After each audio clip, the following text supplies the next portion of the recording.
thing. Not saying it's verified. I'm just rumbling. I'm just putting this out there. I just saw it came up about 2 hours ago. Where would he go? Well, him and Washington Redskins have been connected a lot lately, and I think if that would happen, I think Haskins may be part of the deal, because it seems like Jay Gruden is dead set on finishing the season with Keenum, whether he's missing limbs or not. How do you think Haskins is part of the deal? Like, that's the guy the ownership wanted. Just saying. If you give Stephon, Dan Schneider's about all flashy things and toys. That's why he gave Albert Ainsworth $100 million. Dan Schneider is not one of the smartest owners out there. Bruce Allen's not a smart GM, and I wouldn't be surprised to see this happen and possibly move Haskins into Minnesota to possibly, just saying as an idea, not saying it's a theory, to move Haskins into Minnesota and get them to start while they're 2-1, and you have Dalvin Cook and Dillon and Rudolph and Irv Smith. What do you do with Cousins? Huh? What do you do with Cousins then? $29 million backup. Oh, you're crazy. Sometimes you are just crazy enough to work. I rant, but sometimes you make me wonder. Hey, you know what? But the rumblings are I'm not saying verified, but there are out there. I'm not talking about the rumblings. The rumblings are justified. Dillon, am I off base here? Like, he goes from a cool, like, this was a cool conversation, and then you I don't even know what to say there. How many times did you just say that word? You go that direction with it, and it's like, what? Think about it. Eli is a $23 million backup right now. Why wouldn't the Vikings do it? I don't see. Man, come on. There's no way that they're paying Kirk Cousins as much as they're paying. There's no way that they can't get rid of him. He's a $29 million cap hit. Right. They're going to play it out. The Skins are not going to get rid of a guy they just picked in the first round this year. It is interesting. I think a team that is more likely that, boring and played out, because they're always mentioned in situations like this, is the New England Patriots, because they wanted to trade for Antonio Brown, but were typical being able team to sign him. And because, now that Antonio's gone, they're obviously looking for someone to replace that role. Oh, my God. Oh, my God. Oh, my God. What? Oh, my God. Minnesota trades Stephon Diggs to Jacksonville Jaguars for Jalen Ramsey, and Gardner Minshew gets a new weapon. Oh, wow. Straight up, Diggs for Ramsey? No, not Diggs for Ramsey. Probably a Diggs in second or Diggs in first for Ramsey. Breaking news on First and Gold podcast, huh? No. It didn't happen. That's just my shout-out. Oh, Dave. See, Dave did the oh my God. And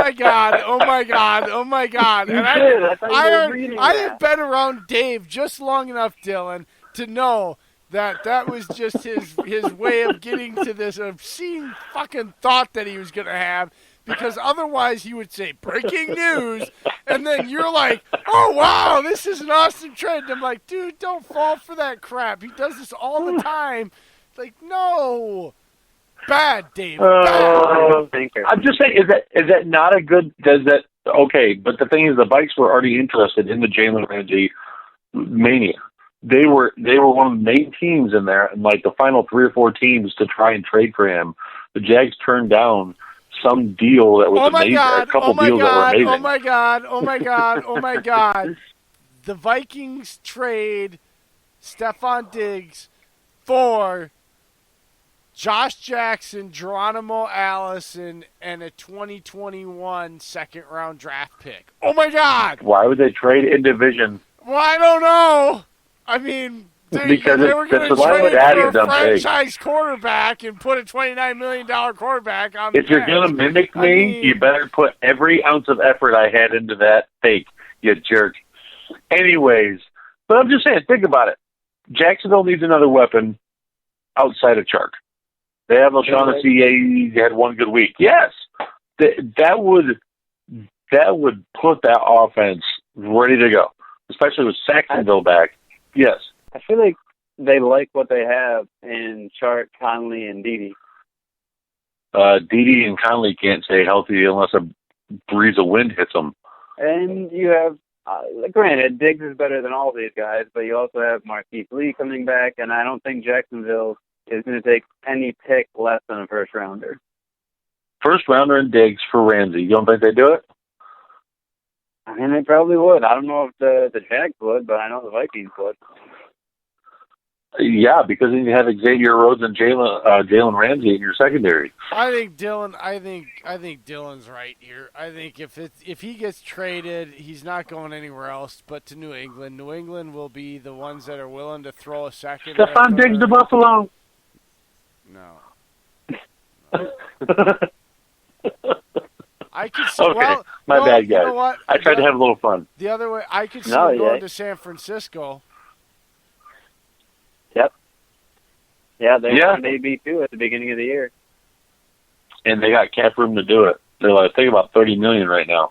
Or even in Arizona, he would be perfect in that air raid zone, and they just let go of the veteran guy they thought would be perfect because he played in a Kingsbury. You mean Crabtree? Yes. Who? Let's be real, Gmo. Everybody is starting to finally get on. Have you seen that on Twitter, by the way? People are starting to finally realize what Jay has been trying to tell people all along. Look, he's good. He makes flashes. But be honest, when you watch him on tape, he's inconsistent and just average. Yeah, I can admit that. It's time to give somebody else a chance. That has. Bet you weren't ready to hear that from me, were you? No, I was not. Yeah, I wasn't ready. You got to change your whole fantasy team name. I know. I'm actually still doing Geronimo's Tribe. Yeah, he did that just to spite me. You know that, right? Yep. And then he didn't even draft the son of gun. That's what Nope. That's what made it even more spiteful. Jay, I've got to know this because I've been curious. I don't think this is a motivation, but by chance, were you a fan of professional wrestling great Sid Vicious? Oh my God! No, the story behind that is that was actually I was Jay Little Vicious. That was my cage name, because when I was training with this guy when I first got up here in the UP and I found a gym up here. Right, I walked in there the first day, and there was like 15 people in there. They had 12 guys getting ready, and they're like, Jay, you go over and match up with this guy over here. He's getting ready for a fight in 3 days. He needs somebody, and nobody's in his weight class. You're in the same weight. All right. So I go over there, and I'm rolling with him. And, 15 minutes of rolling, he gets up, and he, storms off, right? And I go to the bathroom. I come over, and I'm over there talking. The jiu-jitsu coach comes over, and I'm talking, and he's laughing. He goes, well, we're going to have to find you somebody else to roll with. And I'm like, why? And he's like, because what's his face over here doesn't want to roll with you anymore. He says you're just a little vicious son of a bitch. And see, when you're an MMA fighter, your gym gets you your name. So I was then known, and because I'm 100, I dropped down to 145 pounds. I would cut about 15 to 20 pounds and fight at 145. I was a little guy, so I was Little Vicious. But yes, I wasn't a fan, but I do know who Sid Vicious is. And everybody used to ask me that. And I'd be like, no, these guys gave me that because they said I'm like a little Wolverine. I'm vicious as hell, and I'm mean. Well, I'm glad you didn't get the moniker because of the injury suffered by Sid Vicious. Oh, Jesus. Why were you going to go there? Because you can't think of Sid Vicious without thinking of that. He folded like origami. And he was wearing jorts.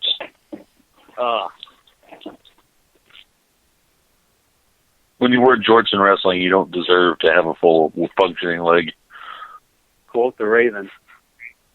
Nevermore. We're not getting into that. Anyways, back to the... We just rabbit holed the shit out of that, people. I am sorry. Packers versus Eagles. I love it. All right. I'm going to put not a hot take, but a bold prediction.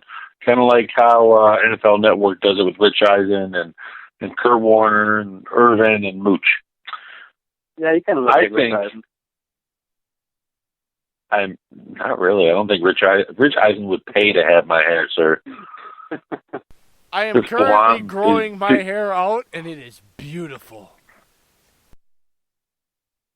But do you have blonde Nordic locks? I don't think so, sir. No, I have Italian, Middle Eastern, curvature, beautiful black hair.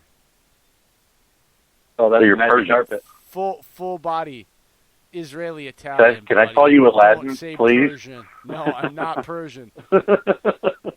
My people. I want to call you Aladdin. All right, but all right, Dillon, for my bold prediction, I'm going to come out and say it. Not a hot take, a bold prediction.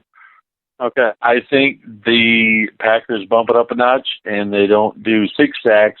I think they do 10 sacks because of the banged-up O-line. Za'Darius, Preston Smith, Rashawn Gary finally got his first sack. Can you not blasphemize our defense into non-existence, please? Don't do this to us. I'm not. No. That'd be like me mentioning the S word. I'm not doing that. All I'm doing is doing a bold prediction. That's it. Well, that is pretty bold. I mean, Carson. I'm not saying it's going to happen. I'm just saying the offensive lineman they're banged up right now. Jason Peters, so he didn't play the rest of the Lions game. What's the word on him? Like, I heard you talk about him earlier. Is he questionable? Is he doubtful? Well, I think he put in some limited practices, so I'm pretty sure he's listed as questionable.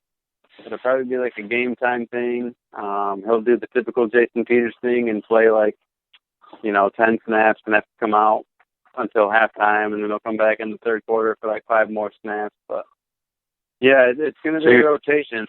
That's why they drafted Dillard. So hopefully the kid's ready for some more action because Preston and Za'Darius are going to give it to him. I mean, yeah, with Kenny up the middle. I mean, that's the thing is from watching the past 3 weeks of the Packers, especially being there with us. I mean, Mike Pettin as a defensive coordinator, not even just the personnel, the coordinator, once he smells blood in the water at a certain spot or a crack in the offensive line, man, he sends every shark he can into it. I mean, the first week when the Bears, between the guard of James Daniels and Cody Whitehair, they were stunting and freaking twisting defensive linemen and rushers all damn night and sending them up the middle because they couldn't handle that. And then that's the thing. That's why Za'Darius Smith had 2 sacks. That's why a sack and a half. That's why Preston Smith, I believe, had 2 sacks that night because of the fact that they were that inside pressure pushed Mitch right into the outside pressure. And also to piggyback off of that, Dave, they are highlighting that a lot on all the networks when they're talking about this defense. Is one of the things that they do is they always look like they're coming. Everybody's coming, like everybody is all mugged up and they all seem to be lined up more times than not in these flat looks and then all of a sudden it's guys are dropping and coming from all kinds it never comes from the same place. And then on top of it, like Dave was saying, there's the defensive line and linebackers are playing stunts and twists. There is so much shit going on. It is so confusing at the snap for quarterbacks. And we watched Kenny Clark drop into coverage last week. It's just nuts, dude. You're like, why would Kenny Clark be dropping into coverage? And it's done is just for absolute nothing but to create utter chaos and confusion.